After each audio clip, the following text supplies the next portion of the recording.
What's up, everybody? You're back with Text My Ex. I'm Esmarie, and I have another holiday drink for you. I want to show you how to make a s'mores campfire drink. All you need is some vanilla vodka, some cream de cacao, some Irish cream of your choice, and either milk, half and half, or heavy whipping cream. And if you want to rim your glass like I did with some graham cracker crumbs, all you need is a little bit of simple syrup to coat it, or you can use some icing, some marshmallow fluff, whatever you have on hand. A half ounce of each, so it would be a 2 count of these. 1, 2, and then you're gonna do a 6 count of the Irish cream, which is 1.5 ounces. 1, 2, 3, 4, 5, 6. And then you're gonna do 2 ounces of the whatever you choose to use. Now we're gonna shake that up, and while I do that, I'm gonna go grab some ice for my cup. We're gonna strain it over ice. As you can see, that looks so good. Now, you can top it off with like a little roasted marshmallow or something to give it a little bit of aesthetic, but if you know me, you know that I don't like sweets, so it would be a waste. So I'm gonna go ahead and just try it like this. Cheers.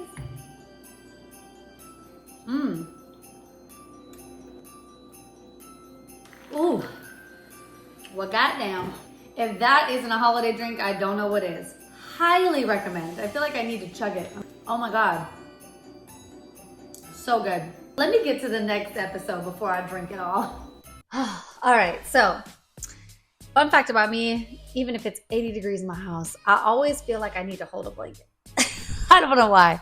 I need to have a blanket on me in some capacity, but we're going right back to the roots of the channel where we started. Somebody sent it a text. I want to share it with y'all anonymously and give my advice on it. So let's see what this person has to say. You know what? I've been doing some thinking. And I've been acting like a fool chasing after you. That is not who I am. I am a motherfucking G. Why would I be chasing after somebody who clearly doesn't give a fuck about me or respects me? I gave you 2 chances in this lifetime and you shit on them both. I wanted to see if people could change, and you have helped me prove that they don't. You're the same person that you were 3 years ago, messing with people's emotions and using your mental health as an excuse to be a bad person and do people wrong. I've been through a lot of shit too, but you don't see me out here fucking people over and messing with them and leading them on. You say all these meaningful things just to say them. You don't actually mean them. I have never deserved anything that you have ever done to me. You need to take your ass to therapy, get back on your meds, and grow up. I don't hold any grudges this time. I do forgive you and I wish you well, but bring me back my hoodie because you don't deserve it. And your shit is on the mortar mix on the front door. What the fuck is even that? I think we've all kind of been there, right? We've given too many chances to somebody who didn't deserve it. We thought that somebody would change. The main problem that a lot of people have is that you cannot love someone more to get them to love you, right? And a lot of times when you love someone, you care about them, you want to see the best. You're like, no, like I know you're capable of better. Like I could just see it. I just know it, right?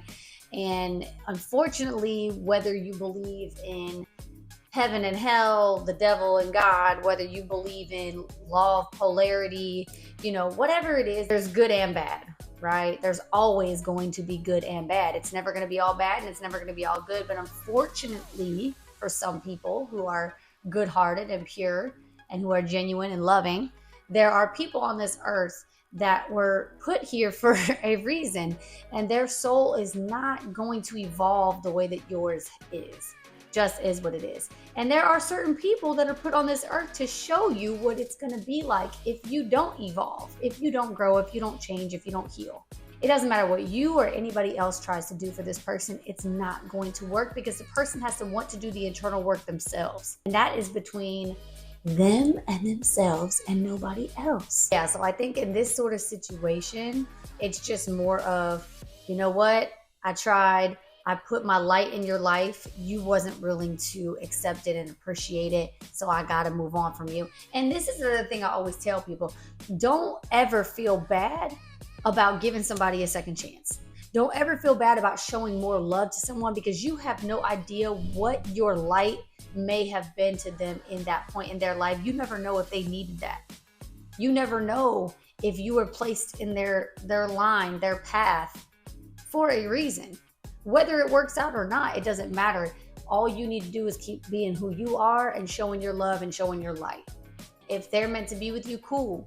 Because some people do change, That's another reason why I say, like, Don't ever feel bad about giving somebody a second chance. People tell me all the time, you're too understanding, you're too forgiving, you're too this, you're too that. And I don't give a flying rat's ass, because I'm going to do what fits right with my spirit and my heart and what makes me feel good when I go to bed every night. Whether I work out with them or not, it doesn't matter. Some people become better versions of themselves for you later in life. Sometimes not working out right now doesn't mean not working out forever. It just means not right now. So I think everybody just has to stop feeling foolish. Don't let it happen 367 times now. Don't be, going back to somebody like that. But, a couple chances, I understand it. I don't hate on people for doing it. We've all been there. Show your love and light. Move on. But have respect for yourself and have some self-worth. Another thing I always try to tell people are going to make mistakes, but they are not supposed to hurt you. There is a difference. You can make a mistake, but me deliberately going out of my way to hurt you when I know what I'm doing is wrong, like talking to my ex behind your back, that is hurting you. That is different. I already know what I'm going to do is not okay, and I'm doing it because I'd rather ask for forgiveness than permission. So I always tell people, there's going to be times where somebody you care about makes a mistake versus somebody that hurts you. And that's when you need to know your self-worth and self-respect. And you need to know, okay, you know what?